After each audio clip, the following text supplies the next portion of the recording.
Halo teman-teman, kembali lagi dengan aku Dio. Nah, di video kali ini aku akan membahas materi yang tidak kalah menarik dan sangat penting. Apa sih materinya? Nah, jadi materi hari ini adalah mengenai monitoring dan evaluasi atau MONEV, statistik vital, serta catatan kelahiran, kematian, dan mobilitas penduduk. Menurut teman-teman sendiri, kenapa ya materi ini sangat penting? Ada yang tahu nggak ya? Baik, aku kasih alasannya. Materi ini sangat penting karena data-data ini sangat berpengaruh dalam pengambilan keputusan di bidang kesehatan, perencanaan pembangunan, hingga kebijakan publik. Tanpa adanya data yang akurat, pemerintah dan berbagai pihak terkait akan kesulitan dalam menentukan langkah terbaik untuk meningkatkan kesejahteraan masyarakat, teman-teman. Nah, jadi seperti itu. Untuk materi lebih lanjutnya, jangan lupa simak video ini ya. Nah, baiklah teman-teman, pembahasan kita pertama adalah mengenai monitoring dan evaluasi, atau biasa kita sebut dengan MONEV. Secara sederhana, MONEV adalah suatu proses sistematis yang digunakan untuk melihat apakah suatu program atau kebijakan berjalan sesuai rencana dan apakah memberikan hasil yang diharapkan. Nah, MONEV sendiri itu terbagi menjadi dua bagian utama. Yang pertama monitoring. Ini adalah proses pengawasan yang dilakukan secara berkala untuk melihat perkembangan suatu program. Monitoring dilakukan sejak awal hingga akhir pelaksanaan program. Yang kedua adalah evaluasi. Nah, evaluasi ini berbeda dengan monitoring yang bersifatnya rutin. Evaluasi dilakukan dalam periode tertentu untuk melihat efektivitas dan dampak dari suatu program. Contohnya itu dalam kesehatan masyarakat adalah dalam program imunisasi. Dengan monitoring, kita bisa melihat apakah cakupan imunisasi di suatu wilayah sudah mencapai target atau masih ada yang kekurangan. Sedangkan dengan evaluasi, kita bisa mengetahui nih, apakah program imunisasi benar-benar berhasil digunakan dan menurunkan angka kejadian penyakit yang dapat dicegah dengan vaksin. Jadi, MONEV ini sangat penting karena dapat membantu dan pemerintah dan tenaga kesehatan dalam mengambil keputusan berdasarkan data yang akurat dan bukti yang nyata. Itu pembahasan pertama, teman-teman. Nah, sekarang kita beralih sedikit, teman-teman, ke dalam pembahasan kedua, yaitu statistik vital. Statistik vital adalah data yang mencatat peristiwa penting dalam kehidupan seseorang, seperti kelahiran, kematian, pernikahan, maupun perceraian. Dan kenapa ya statistik vital ini sangat penting? Ada yang tahu nggak? Jadi alasannya karena dengan data ini kita bisa mengetahui pertumbuhan penduduk, tingkat kesejahteraan masyarakat, serta tren kesehatan di suatu wilayah. Nah, jadi seperti itu teman-teman. Misalnya nih, jika angka kematian bayi di suatu daerah masih tinggi, itu bisa menjadi indikator atau penyebab adanya masalah dalam pelayanan kesehatan ibu dan anak. Begitu juga dengan data kelahiran yang bisa digunakan untuk memprediksi kebutuhan fasilitas kesehatan, sekolah, dan program sosial di masa depan.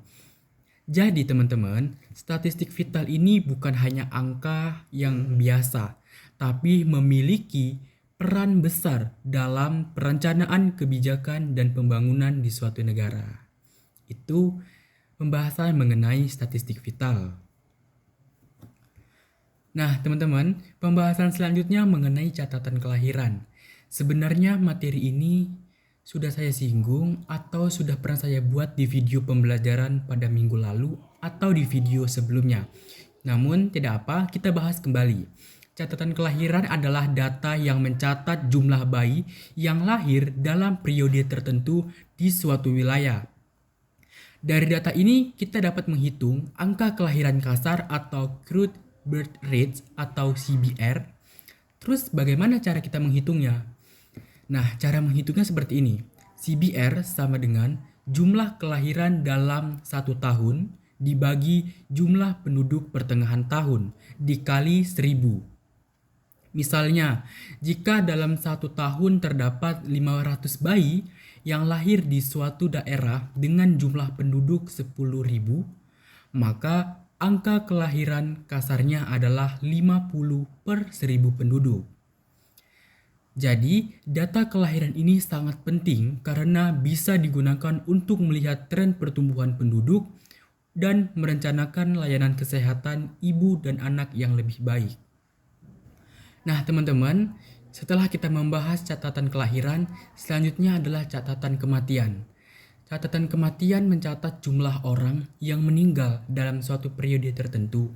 Data ini digunakan untuk menghitung angka kematian kasar atau Crude Death Rates atau CDR. Rumusnya adalah CDR sama dengan jumlah kematian dalam 1 tahun dibagi jumlah penduduk pertengahan tahun dikali 1.000. Nah, misalnya, jika dalam 1 tahun ada 200 orang meninggal di daerah dengan penduduk ke-10.000, maka angka kematiannya adalah 20 per 1.000 penduduk.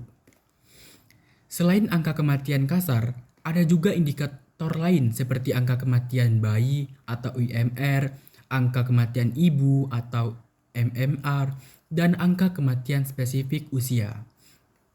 Terus kenapa data ini sangat penting? Jadi alasannya karena bisa menunjukkan kondisi kesehatan suatu masyarakat jika angka kematian akibat penyakit menular meningkat. Misalnya, berarti ada masalah dalam sistem kesehatan yang harus segera diatasi. Jadi seperti itu teman-teman, mengenai catatan kematian. Nah teman-teman, sekarang kita masuk ke dalam pembahasan terakhir mengenai mobilitas penduduk. Sebenarnya juga materi ini masih sama dengan materi minggu lalu. Namun tidak apa, kita ulang kembali agar lebih paham ya teman-teman. Mobilitas penduduk adalah perpindahan individu atau kelompok dari satu tempat ke tempat yang lain, baik dalam lingkup nasional maupun internasional. Ada 3 jenis utama mobilitas penduduk. Yang pertama, migrasi internasional, yaitu perpindahan penduduk dari satu negara ke negara lain.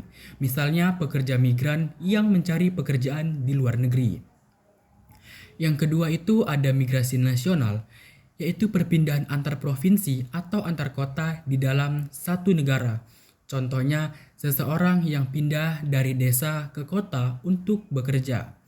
Dan yang ketiga, mobilitas sirkuler, yaitu perpindahan sementara, seperti pekerja musiman atau mahasiswa yang merantau untuk kuliah. Jadi, mobilitas penduduk ini berpengaruh pada distribusi sumber daya, tenaga kerja, hingga kepadatan penduduk di suatu daerah. Oleh karena itu, data mobilitas ini sangat penting dalam perencanaan, pembangunan, dan kebijakan ekonomi. Nah, jadi kesimpulan dari dalam materi ini bahwasannya data statistik vital seperti kelahiran, kematian, dan mobilitas penduduk sangat penting untuk memahami dinamika suatu wilayah. Monef membantu memastikan program kesehatan berjalan efektif, sementara catatan kelahiran serta kematian digunakan untuk perencanaan kebijakan. Dan mobilitas penduduk juga berpengaruh pada distribusi sumber daya dan pembangunan.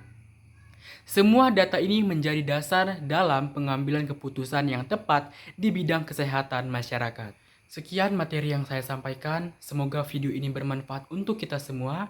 Mohon maaf apabila terdapat kesalahan kata. Terima kasih sudah menyimak dan sampai jumpa di video pembelajaran berikutnya.